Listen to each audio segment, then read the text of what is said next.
Listening, we're always aiming high. We've got lots of great ideas for you. It's time to amplify.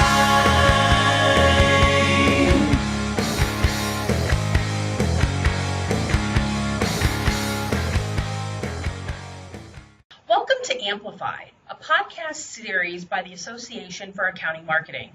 I am Katie Tolin of CPA Growth Guides, and I am your host for today's session. Joining me is Craig Browning. Craig is the Director of Marketing for KWC CPAs in Alexandria, Virginia. He's also a member of the AIM Board of Directors. AIM has recently completed a social media guide project with the AICPA, and Craig is the one who spearheaded all of those efforts. And he's here to talk to us today a little bit about social media. So welcome, Craig. Hello, Katie. Thanks for having me. You know, I know we're going to be talking about social media and the guide, and I think you might even give us a sneak peek as to some of the things that are actually in that guide. And I know this was really a collaborative effort, so I'm excited to learn how it all came to be. So why don't you tell me a little bit about the project and what AIM's role was in it? Sure. This project has been in the works for some time now. As you may recall, the original social media guides were created by Michelle Golden, and they were accessible through the AICPA's PCPS website, which the new ones are as well. AIM's been discussing the updates to the guides with this PCPS section now of the AICPA for some additional time, adding some additional components. Actually, that's been going on for a few years now. And when I say updating, that's the proper term, since we truly relied on Michelle Golden's original works for our framework for this particular project. The basic structure of the social media platforms we focus on are still the same, but as you can imagine, the technologies are constantly changing, hence the need for the updates. During the initial discussions with the AICPA, we began recruiting all of our teams, and those were social media experts completely from the AIM membership. We put together teams based on their specific skills on a particular social media platform. Once we began the project, we let the teams decide the specific areas that needed updates or clarifications and kind of let them guide the whole process based on the changes in the underlying technologies since the original guides were created. So this has truly been an AIM project wherein everyone involved is an AIM member. You know, I know we're using the word guide, and that's kind of a broad word. Can you give me an idea of what all is contained in a guide?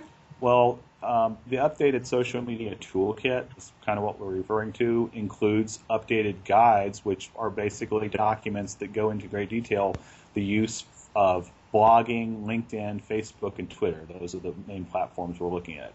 Additionally, the toolkit contains video tutorials that accompany each of those, as well as some new features, including a PowerPoint training tool that firms and marketing departments can utilize to train staff on the basics of each platform. And again, that's customizable for that particular firm. And we've also included a guide and accompanying sample spreadsheet tool to start tracking the return on investment from a firm or individual social media usage. So that all sounds like great stuff. I guess one thing that really intrigued me was blogging, because I don't think everybody thinks of blogging as a social media tool, but really it is. Can you tell me a little bit about why AIM thought it was important to put that in the social media guide? Sure. The most obvious way I would say that blogging not only serves as a social media tool, but complements the other social media platforms such as LinkedIn and Twitter, is that it allows you to increase marketplace awareness of your firm and talent. Some of the limitations of other platforms, for instance, with Twitter, you've got a maximum character allowance on a tweet. They're not present here since typically a blog is hosted as either a standalone website or within a firm's existing site. Thus, this is yet another way to draw on your audience to further explore your firm's offerings and to establish a network of followers for your content.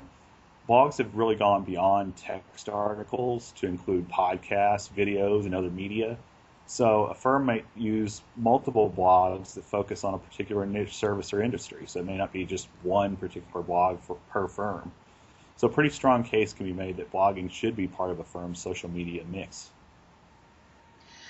I think you shared that in addition to blogging, it's Facebook, Twitter, and LinkedIn. And, I think when people hear social media today, they think, Pinterest and Snapchat and Instagram and all these really cool tools that are out there that a lot of us don't understand. So this is kind of a two-part question. First, how did you narrow it down to those particular items? And can you tell me a little bit more about what I'm going to get for each one of the guides, for each one of the channels? Sure. In addition to blogging, we did focus on LinkedIn, Facebook, and Twitter.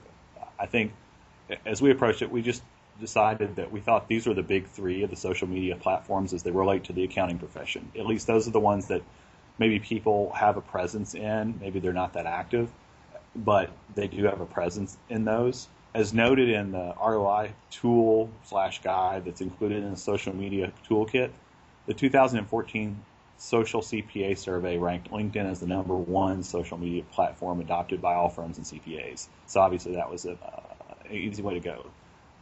So the obvious reason here to include that is LinkedIn is primarily a professional networking site. It is pretty easy for individuals to connect, similar to exchanging a business card after initial introduction. Facebook, on the other hand, is often thought of first being identified with the individual. However, that particular guide in the toolkit discusses the creation of business pages on Facebook to allow a firm to have one or more avenues to connect with others and promote events and offers via the tools specific to a company page. In fact, the new guide goes into greater depth with that because there's been some changes to Facebook since the last one. As noted in the Facebook guide, some new features even allow you to publish, like, or comment on another business page's post or timeline, which is a nice feature to have. Then Twitter allows the user to reach out to contacts you may not even know, which is a bit different than, say, Facebook contacts, where you typically know the person before you even reach out to them to friend them.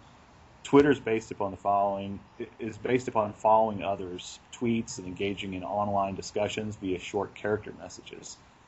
This allows a firm to deliver news and interact with media writers and prospects, and thus build their brand and engage others. The Twitter guide explores the possible uses for Twitter, and like the other guides, provides a primer on some of the most basic features to get the user up and running. So I think a firm's branding efforts can be greatly energized by adopting a social media strategy utilizing these three platforms. Not to say that others won't complement those, but I think those are the three that most would get started with. You know, AIM is a group of primarily marketers, not entirely, but a majority of the membership is marketers. You know, are we saying that social media is best left to the marketers, or, you know, can anyone in a firm participate, and how does a firm get others beside the marketing staff involved? I think perhaps social media strategy and maybe the daily maintenance may be under the direction of marketing personnel in firms that have those available positions. However, I think social media should be a firm-wide initiative.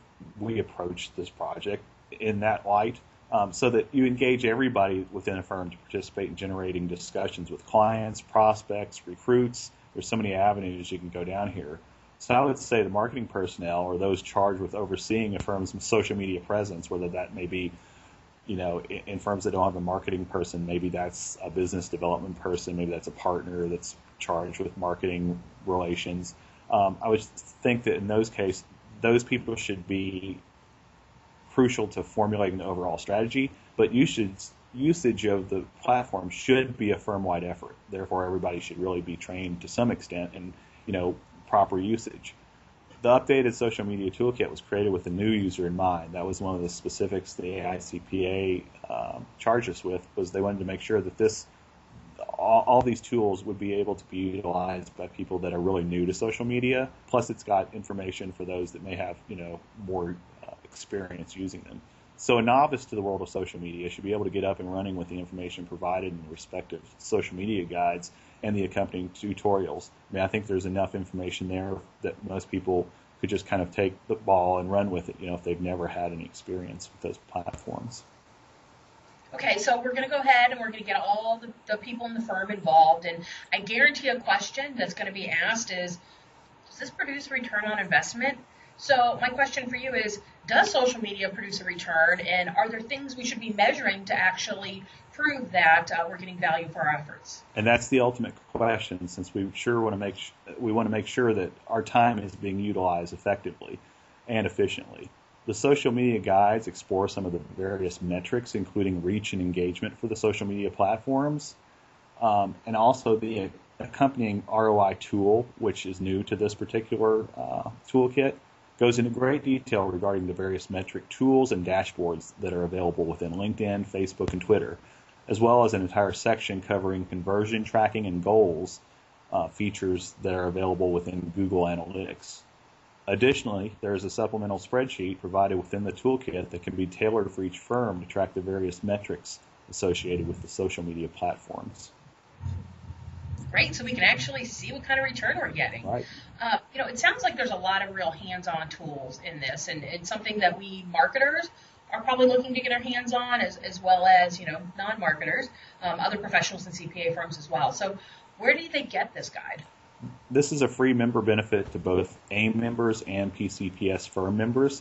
You can access via the AIM portal for the AIM portion of it, which you can access all the toolkit there, as well as the AICPA PCPS website, which is at the following website, www.aicpa.org/PCPS/social media toolkit, all is one word.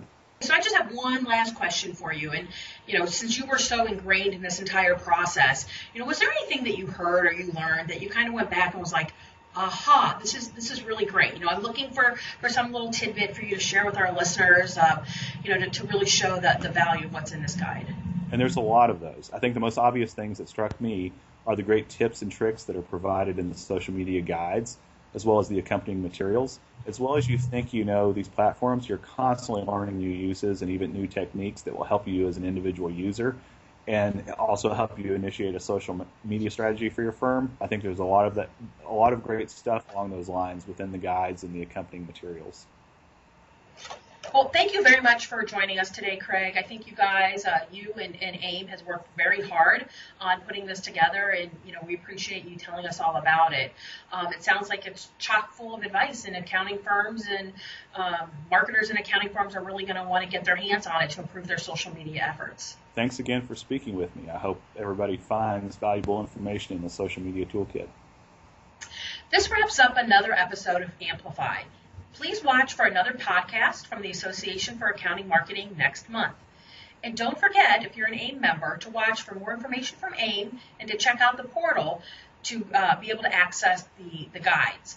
And if you're an AICPA, PCPS member, you're going to want to make sure you get access to this free tool as well.